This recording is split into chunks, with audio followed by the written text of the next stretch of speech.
Imagine अगर कल सुबह ये न्यूज़ आए कि मिडल ईस्ट में एक बहुत बड़ा वॉर ऑफिशियली स्टार्ट हो गया है और उस वॉर में सिर्फ ईरान और इजराइल ही नहीं बल्कि अमेरिका भी डायरेक्टली इन्वॉल्व हो गया है। इसका मतलब क्या हो सकता है?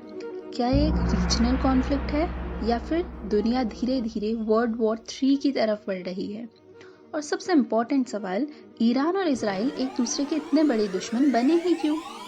आज के इस वीडियो में हम इस पूरे कॉन्फ्लिक्ट को सिंपल लैंग्वेज में समझेंगे।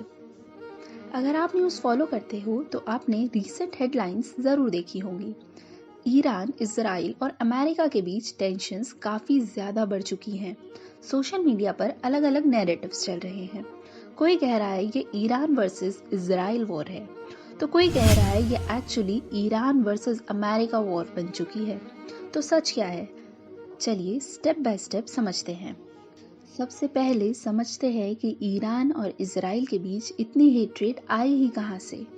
आज से लगभग 50 साल पहले सिचुएशन बिल्कुल डिफरेंट थी, लेकिन 1979 में ईरान में एक बहुत बड़ा पॉलिटिकल चेंज हुआ जिसे इस्लामिक रिवॉल्यूशन कहा जाता है। इस रिवॉल्यूशन के बाद ईरान की गवर्नमेंट कंप्लीटली चेंज हो गई। नई लीडरशिप ने इजराइल को ओपनली अपोज करना स्टार्ट कर दिया। ईरान ऑफिशियली इजराइल को एक लेजिटिमेट कंट्री मानता भी नहीं है और इस वजह से टेंशन्स धीरे धीरे बढ़ते गए। लेकिन इंटरेस्टिंग बात यह है कि ईरान और इजराइल के बीच कभी डायरेक्ट वॉर ऑफिशियली स्टार्ट नहीं हुआ। इंस्टेड दोनों कंट्रीज एक तरह का शैडो वॉर लड़ते रहे हैं। कभी साइबर अटैक्स, कभी सीक्रेट ऑपरेशंस, कभी military strikes through proxy groups. Also Iran middle east के कुछ मिलिटेंट ग्रुप्स को सपोर्ट करता है जो इजराइल के अगेंस्ट फाइट करते हैं, और इजराइल बार बार ईरान के न्यूक्लियर प्रोग्राम को टारगेट करता रहा है।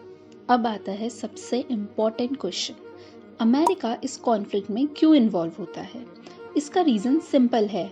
मिडिल ईस्ट में इजराइल अमेरिका का सबसे क्लोज एलाय है। अमेरिका हर साल इजराइल को बिलियंस ऑफ डॉलर्स की मिलिट्री एड देता है।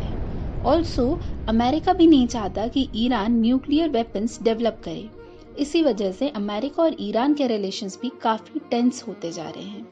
अब प्रॉब्लम ये है कि अगर ये कॉन्फ्लिक्ट एक्सेलरेट होती है तो इसका इम्पैक्ट सिर्फ मिडिल ईस्ट तक लिमिटेड नहीं रहेगा। ग्लोबल ऑयल सप्लाई का बड़ा हिस्सा इसी रीजन से आता है। अगर वॉर बढ़ती है तो ऑयल प्राइसेस सडनली बहुत ज़्यादा बढ़ सकते हैं और इसका डायरेक्ट इम्पैक्ट पूरी दुनिया की इकोनॉमी पे पड़ेगा। तो सिंपल वर्ड्स में ये सिर्फ ईरान वर्सेस इजराइल का कॉन्फ्लिक्ट नहीं है। इसके पीछे जियोपॉलिटिक्स, न्यूक्लियर पावर और ग्लोबल अलायंसेस जैसे बहुत कॉम्प्लेक्स फैक्टर्स इन्वॉल्व्ड हैं और इसी वजह से पूरी दुनिया इस सिचुएशन को क्लोजली वॉच कर रही है। वैसे आपका क्या ओपिनियन है? क्या आपको लगता है ये कॉन्फ्लिक्ट फ्यूचर में और बढ़ सकती है या डिप्लोमेसी से सिचुएशन कंट्रोल हो जाएगी?